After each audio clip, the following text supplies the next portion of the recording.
श्री राधे राधे। भक्ति प्रश्नोत्तरी कार्यक्रम प्रारंभ किया जा रहा है।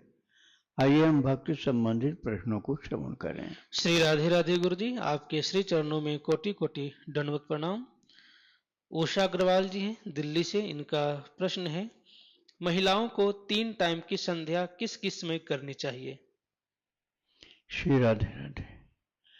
संध्या वंदन जो होता है यज्ञोपवीतधारी के लिए ही होता है, और 3 टाइम जो होता है, प्रातः काल चंद्रमा का दर्शन हो रहा हो तब से शुरू करना है, और सूर्य का दर्शन हो जाए तब बंद करना चाहिए।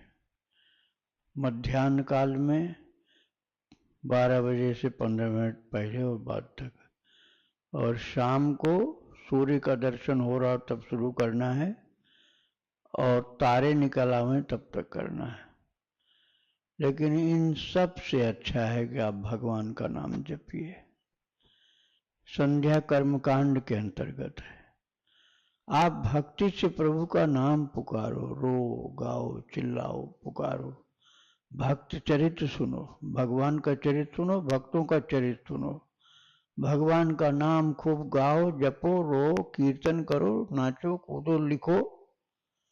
ये बढ़िया है। संध्या से ज्यादा अच्छा आपको काम करेगा, लाभ भी ज्यादा मिलेगा। राधे राधे। इनका दूसरा प्रश्न है, महाराज जी, कल्पवास के लिए मैं प्रयागराज जा रही हूँ, तो वहां पर हमें किस तरह की दिनचर्या करनी चाहिए? वहां यदि संभव है तो रोजाना स्नान करना त्रिवेणी संगम में, और स्वास्थ्य इसके अनुकूल नहीं है तो घर में बैठ के खूब भजन करो। और वहां जाने पर तबीयत मान लो जब आप दे दे गई तो सही नहीं रहा स्वास्थ्य, तो आप स्नान मत करना, केवल जल छिड़क लेना ऊपर, अपने टेंट में बैठ करके खूब नाम जपो और खूब भक्तों का चरित्र श्रवण करो। वहां के जल को स्पर्श कर लो, छिड़क लो ऊपर। राधे राधे। सालू जी हैं। इनका प्रश्न है, महाराज जी, 30 साल से कोई मेरे साथ स्वप्न में गंदी हरकतें करता है। जब मैं 10 वर्ष की थी तभी से मेरे साथ यह सब कुछ हो रहा है। मेरी शादी हो गई और इन्हीं सब की वजह से शादी के 1 साल बाद ही मेरा तलाक भी हो गया है। मेरा एक बेटा भी है और मैं 4 साल से राधेश्याम नाम का जप भी कर रही हूँ, लेकिन फिर भी मेरे साथ स्वप्न में गंदी हरकतें हो रही है। महाराज जी, मैं बहुत दुखी हूँ क्योंकि अब मेरी बहन को भी गंदे स्वप्न आने लगे मेरे ही जैसे, और उसकी भी शादी होने वाली है। शादी के सिर्फ 1 महीने बचे हैं। महाराज जी, मैं क्या करूं, कृपया मार्गदर्शन करें। आप केसर यदि शुद्ध मिल जाए तो गंगा जल में घोल कर उससे राम राम राम राम राम लिखो, और बिना बोले बिना बात किए लिखना, और जब तक लिखो तब तक केवल वही बोलते रहो जो लिख रहे हो, और भक्तों का भगवान का चरित्र सुनो, और जप करो राम राम राम राम राम राम राम राम राम राम राम राम राम राम। और आपको अच्छा लगे तो श्री राम जय जय राम, श्री राम जय जय राम, श्री राम जय जय राम, श्री राम जय जय राम। ये आपको जप करना, गा के करो चाहे जैसे बने करो, और किसी से भी वार्ता न करके इसी में रात दिन लग जाओ, रात दिन लग जाओ। करना तो होगा कम से कम 1 साल, लेकिन इस संकट से मुक्ति आपको 6 महीने में मिल जाएगी। उसके बाद 6 महीने और करना होगा। राधे राधे। इनका दूसरा प्रश्न है, महाराज जी, मुझे कोई रास्ता नहीं दिख रहा इस समस्या से मुक्ति पाने का, इसलिए क्या मैं बजरंग बाण का पाठ कर सकती हूँ? आपने भक्ति प्रश्नोत्तरी में बताया था कि यह पाठ नहीं करना चाहिए क्योंकि इसमें प्रभु श्री राम जी को कसम दी जाती है। तो क्या मैं उस कसम वाली लाइन को छोड़कर एक आग्रह की भांति यह पाठ कर सकती हूँ? नहीं नहीं नहीं, इससे अच्छा तो हनुमान चालीसा पाठ करो। आपको पाठ पर ज्यादा विश्वास है तो हनुमान चालीसा पाठ करो, बजरंग बाण नहीं। और हनुमान चालीसा 11 पाठ कर लो, उसके बाद फिर उसी में लग जाओ, श्री राम जय जय राम, श्री राम जय जय राम। तो हनुमान जी ज्यादा फिर ख्याल रखेंगे आपका। राधे राधे। कंचन जी हैं गोवर्धन से। इनका प्रश्न है, महाराज जी, अगर कोई गृहस्थ साधक आप जैसे संत महात्माओं द्वारा बताए गए 1 करोड़, 2 करोड़ या 8 करोड़ तक की नाम संख्या तक पहुंचने के प्रयास में प्रतिदिन 10,000 या 15,000 नाम जप करें और गृहस्थ जीवन की व्यस्तताओं के कारण से बीच में एक आध दिन भूल से नाम न कर पाए, तो क्या इस प्रकार से किए गए नामों की गणना करोड़ों नामों की संख्या को पूरा करने के लिए मान्य होगी? जितना आप किए होंगे उतना मान्य होगी। ये थोड़े कि आप थोड़ा करोगे और ज़्यादा माना जाएगा। आपने जितना जप किया है उतना माना जाएगा। अब आप 10-5 हज़ार की बात जो कर रहे हो ना, ये थोड़ा सा ढिलाई का है। ज़्यादा आप जप करना चाहिए, कम से कम 1 लाख से शुरू हो, समझ लो। तब जप वाली बात कुछ ऐसी हुई जिसका असर इसी जन्म में हो जाएगा। और थोड़ा 10-5 हज़ार जप करोगे तो अगले जन्म में उसका असर ज़्यादा आपको मिलेगा, इस जन्म में बहुत कम रहेगा। राधे राधे। इनका दूसरा प्रश्न है, जब कोई भक्त परमात्मा की अनन्य भक्ति करके अपनी अंतरात्मा को परमात्मा में मोक्ष रूपी विलीन कर लेता है, तो फिर मोक्ष का अनुभव किसे होता है? मोक्ष का अनुभव किसी दूसरे को थोड़े होगा। आप आत्मा हो, पहले तो इस बात को समझ लो। आप आत्मा हो और वो आत्म स्वरूप आप जो भगवान में मिल गए, तो ऐसे समझो जैसे बाहर भटक रहे थे तमाम जगह, अब अपने घर में आके सो गए, तो शांति मिल गई ना।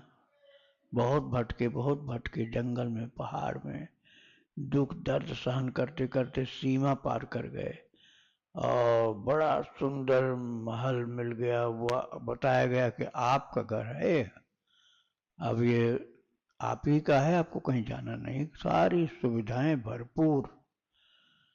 अब आपको कैसा लगेगा? ये लगेगा कि बस विश्राम हो गया, अब कहीं जाने की आवश्यकता नहीं है। ऐसे ही आत्मा जब परमात्मा में लीन हो जाए तो सायुज्य मोक्ष होता है। और जब वो आत्मा भगवान की सेवा में लग जाए तो वो सालोक्य मोक्ष होता है, सारूप्य मोक्ष होता है, सार्ष्य मोक्ष होता है। अलग अलग रूप होता है सबका। भगवान के चरणों के पास बैठने को मिल गया, सामीप्य मोक्ष हो गया। प्रभु के धाम में पहुंच गए, सालोक्य मोक्ष हो गया। प्रभु का रूप प्राप्त कर लिया कि जैसे गिद्ध जटायु को मिला था, गिद्ध देह तज धरे हरि रूपा, भूषण बहुपट पीत पुनीत। तो उश्याम गात विशाल भोजचारी, स्तुति करत नयन भरी बारी। तो गिद्ध को कौन सा मोक्ष मिला? सारूप्य मोक्ष मिला। तो मोक्ष कई प्रकार, सार्ष्टि जो भगवत ऐश्वर्य को प्राप्त करके भगवान की तरह से जीवों का दुख दर्द दूर करके भारी सेवा कार्य करता है, तो ये सभी मोक्ष कल्याणकारी हैं। फिर वो भगवान के पास से कभी वो कर्म बंधन भोगने के लिए नहीं आता, भगवान की इच्छा अनुसार भगवान के साथ अवतार काल में आता है। राधे राधे। इनका अगला प्रश्न है, जब हमारी आत्मा ईश्वरीय अंश है तो इस मृत्यु लोक पर आकर यह ईश्वरीय अंश भी काम, क्रोध, लोभ, मोह आदि व्यसनों में लीन होने के लिए क्यों तत्पर तैयार रहता है?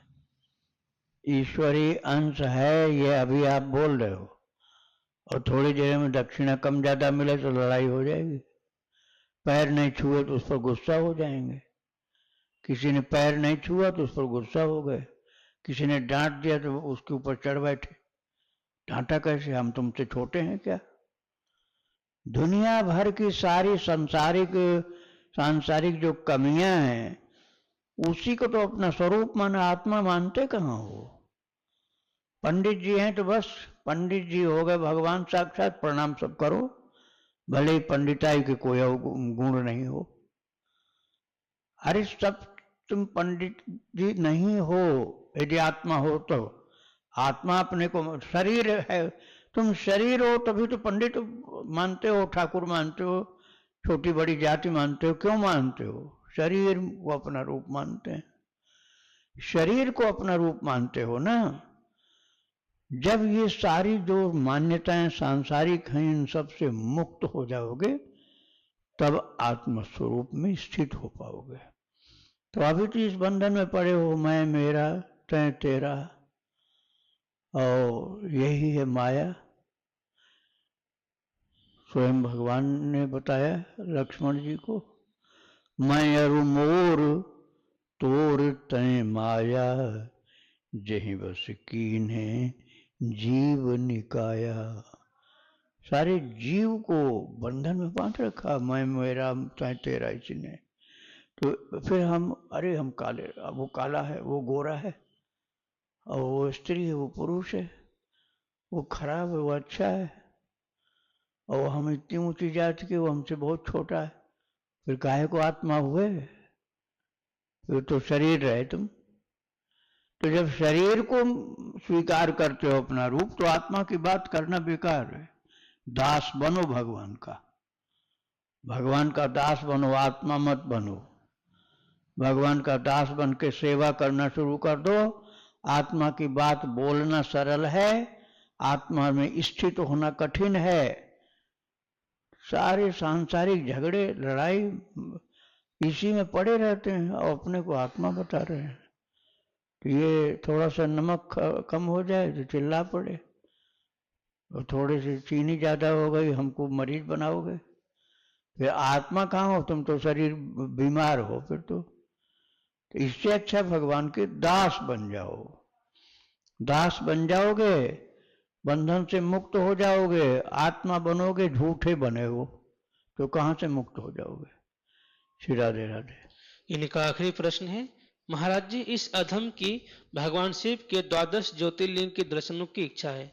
आपसे निवेदन है कि कृपा करके आप बताएं कि सबसे पहले किस ज्योतिर्लिंग से दर्शनों की शुरुआत की जाती है, एवं इसके कुछ नियम और सावधानियां हो तो उन्हें भी बताने की कृपा करें। अब यही जो अभी तक आत्मा की बात कर रहे थे वही है ना। अब देख लो, 12 ज्योतिर्लिंग जाने की बात आ गई ना। और नहीं तो तुम स्वयं ही शिव हो, शिवोहम शिवोहम शिवोहम शिवोहम, सोहमस्मि वृत्ति अखंडा, सोहमस्मि इति वृत्ति अखंडा। मैं वही हूं, वही हूं तो जाने आने की बात कहाँ रही? तो फिर आत्मा वाली बात ऐसे प्रैक्टिकल नहीं होती जल्द झटपट। खूब दर्शन करो, भक्त बन करके करो दर्शन। राधे राधे। तो वो जी कहाँ से पहले किस ज्योतिर्लिंग के जहां दर्शन से करें? इनको सुविधा हो वहां शुरू कर दें। राधे राधे। सूर्यांश दुबे जी हैं प्रयागराज से। इनका प्रश्न है, गीता जी के 18वें अध्याय में भगवान कहते हैं कि मनुष्य को कभी भी यज्ञ दान तप स्वधर्म कर्म का स्वरूप से त्याग नहीं करना चाहिए। तो गुरु जी बताइए, जैसे हम ब्राह्मण कुल में पैदा हुए तो हमारे लिए यज्ञ दान तप कर्म क्या है? क्योंकि गुरु जी, जैसे मेरी नाम जप में रुचि हो रही है भगवान की कृपा से, तो क्या केवल यही करें तो सारे यज्ञ दान तप हो जाएंगे, या इसके अलावा भी कुछ यज्ञ दान तप करने की आवश्यकता है? क्योंकि भगवान कहते हैं कि कभी भी अपनी नियति कर्म का त्याग नहीं करना चाहिए। तो गुरु जी, यहाँ पर नियत कर्म का क्या है, कृपया मार्गदर्शन करें। नियत कर्म होता है वर्ण और आश्रम के अनुसार। और जब हम वर्ण में किसी में होंगे, ब्राह्मण क्षत्रिय वैश्य कोई भी वर्ण, या आश्रम में होंगे, ब्रह्मचर्य गृहस्थ संन्यास वानप्रस्थ कोई भी आश्रम में होंगे, तब उसके नियम को मानना है। अब हम हो गए सबसे छोटे, तृणादपि सुनीचेन तरोरिव सहिष्णुना अमानिना मानदेन कीर्तनीय सदा हरि। भगवान के सबसे छोटे वाले दास हम हो गए, सबसे छोटे। तो अब न कोई अहंकार वाली चीज रही, न कोई कर्तव्य, एक ही कर्तव्य रह गया, भगवान के लिए समर्पित हो गए, भगवान के लिए शरणागत होकर उनकी सेवा में लग गए। अब तुम सब बंधनों से और कर्तव्यों से मुक्त हो गए। इसी को भगवान ने कहा, सर्वधर्मान परित्यज्य मामेकं शरणं व्रज, अहम त्वा सर्व पापेभ्यो मोक्षयिष्यामि मा शुचः। तो भगवान के शरण में आ जाओ, उनका बन करके उनकी सेवा में समर्पित हो जाओ। सबसे महान कर्तव्य यही है। अपने स्वार्थों का त्याग भी करना पड़ेगा इसके लिए। राधे राधे। प्रश्न है गुरुजी, गुरुदेव क्या शिव जी राम जी के बाल रूप की आराधना करते हैं? क्योंकि रामचरितमानस में अरण्य कांड में जब साधु संत राम जी की स्तुति करते हैं तो वह राम जी को शंकर जी के हृदय की मानसरोवर के बालहंस कहते हैं। हाँ बिल्कुल सही है। बंदौ बाल रूप सोई रामू, सब सिद्धि सुलभ जपत जिसु नामू। ये शिव जी ने कहा पार्वती माता से। पार्वती माता से शिव जी ने राम जी के किस स्वरूप को वर्णन किया है? बाल रूप, बच्चे के रूप में। बंदो बाल रूप सोई रामू, सब सिद्धि सुलभ जपत जिसु नामू। सब प्रकार के कार्य हो जाएंगे उनके नाम जप से। बाल रूप राम निष्कामता के स्वरूप है। छोटे से बच्चे से कोई कुछ मांगता नहीं है, खिलाने की इच्छा रहती, कुछ खिलाएं इसको, तो सेवा भाव मन में प्रकट होगा, मांगने की इच्छा छूट जाएगी, भक्ति का प्रकट होगा।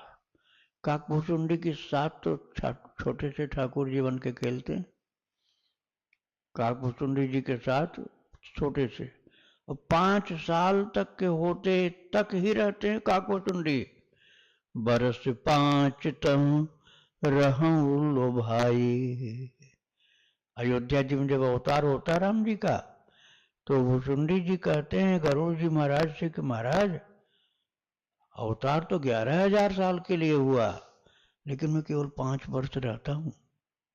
बरस 5 तह रहूं लो भाई, बस उसके बाद मैं नीलगिरी पर आ जाता हूँ और राम जी धीरे बड़े होते हैं, वो लीला और लोग देखते हैं। मैं तो 5 वर्ष तक वहां रहता हूँ, छीन छीन के खाता हूँ रोटी उनकी, और खीर गिरा देते हैं, खीर चाट लेता हूँ, बस उनकी बाल स्वरूप के ही प्रेमी हूँ। तो ये शिव जी का भी यही है आराध्य स्वरूप, इष्ट देव उनके बाल रूप राम। श्री राधे राधे। इनका दूसरा प्रश्न है, महाराज जी सत्संग में श्री प्रेमानंद जी महाराज जी ने कहा था कि भगवान शंकर श्री राधा हैं और काली माँ श्री कृष्ण हैं, तो क्या इस प्रकार भगवान राम भी पार्वती जी और सीता जी शंकर हैं? अरे भाई वो सब कुछ हैं, भगवान राम स्वयं सब कुछ हैं, आनंद स्वरूप हैं। और जो आनंद सिंधु सुख राशि, सी करते त्रैलोक सुपासी, सो सुख धाम राम अस नामा। जो आनंद सिंधु सुख राशि, सुख के राशि हैं, आनंद के धाम हैं, उनकी एक कण के आनंद से तीनों लोग स्वस्थ शुभ और आनंदित रहते हैं, वो है राम जी।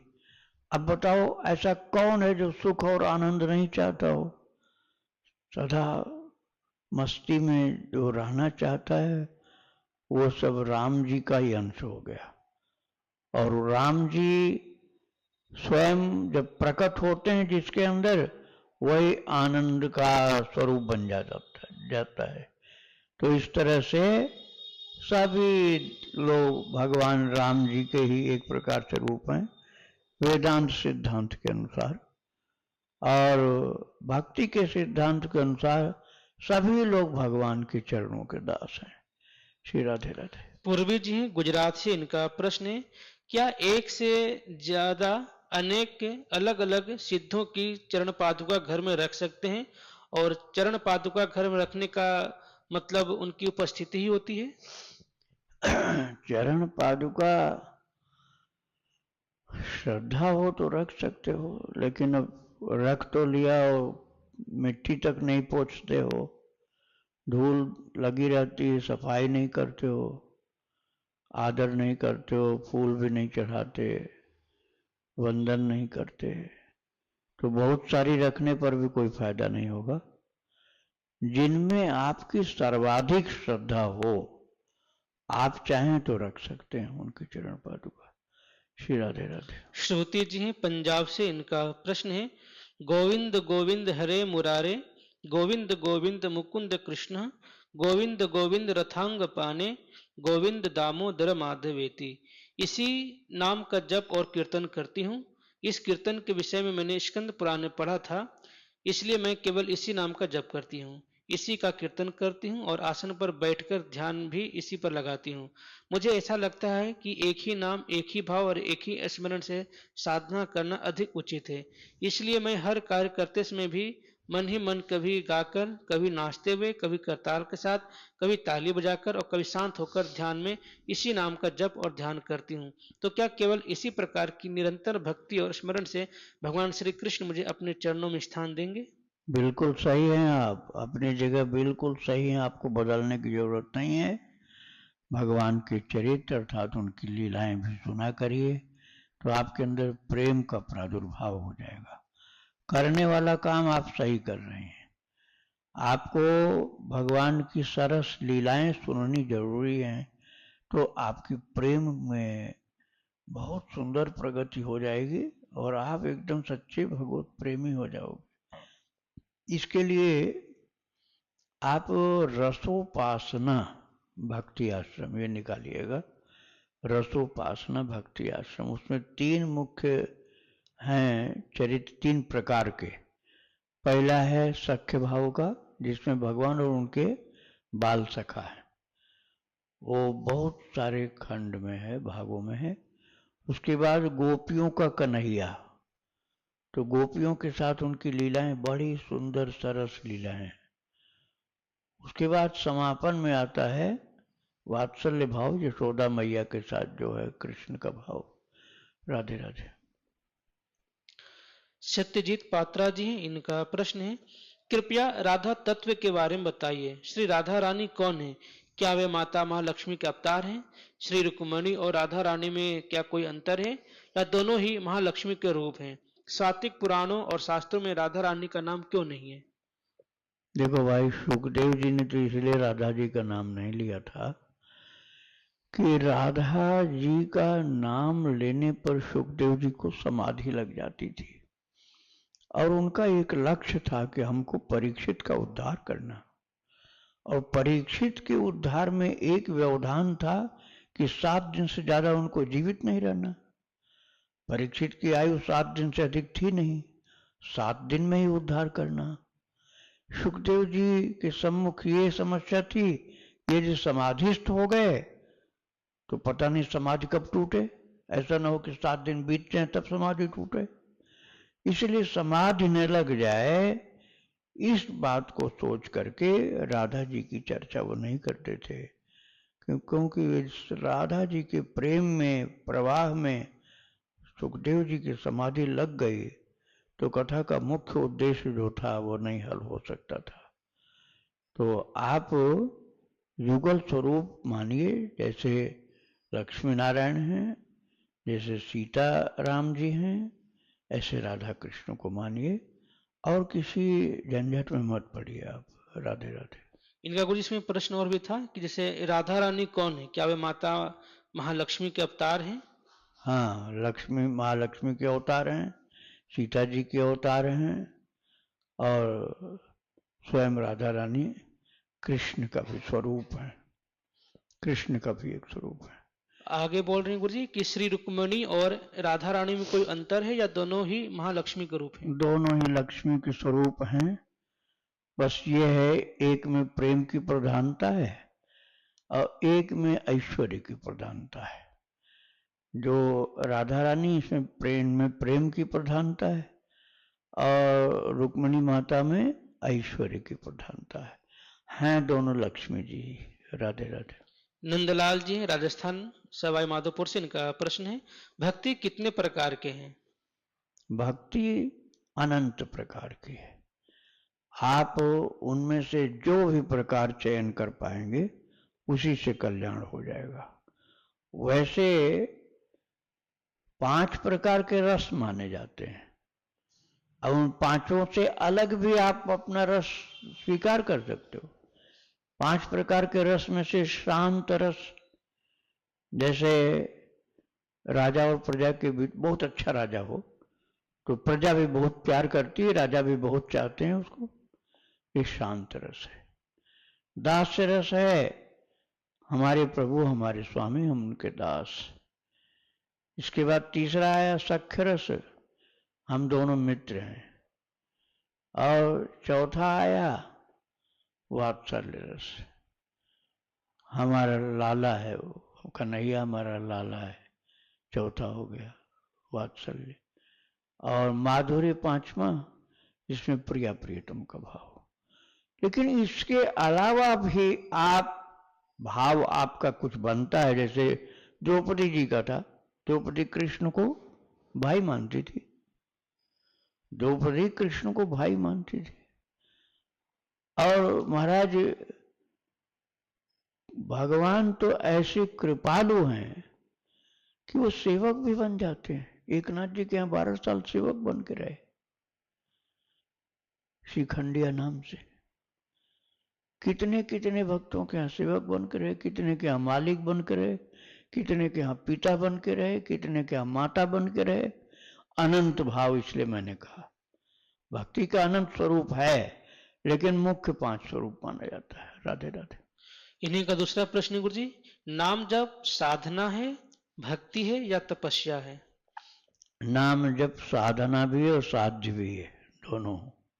साधन सिद्धि राम पद नेहु, मोहिलख परत भरत मत एहु। वशिष्ठ जी ने कहा था, राजा जनक जी ने भी कहा था कि भरत जी जो राम का नाम जपते हैं, जब राम कहे ले उसासा, उमगत प्रेम मनहु चहु पासा। जब राम बोलते थे, भरत जी राम बोलते थे ना, तो चारों ओर प्रेम प्रेम प्रकट हो जाता था। तो वो क्या है, उनका जो राम नाम जप है वो साधन भी है और साध्य भी है, टारगेट भी है, और वही उनको कृत्य उनका करने की क्रिया भी है और लक्ष्य भी वही है। राधे राधे। सदगुरुदेव राधे राधे। श्री राधे।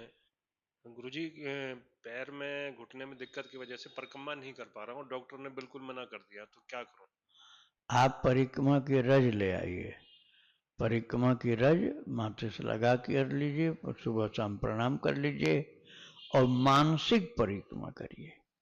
पहले तो किया ही होगा परिक्रमा, तो आंख बंद करके बैठिए अपनी कुटिया में, और जहां आप रह रहे हैं वहां अपने ठाकुर जी को पहले प्रणाम करिए। सबसे पहले मानसिक अपने ठाकुर जी को सबसे पहले प्रणाम करिए।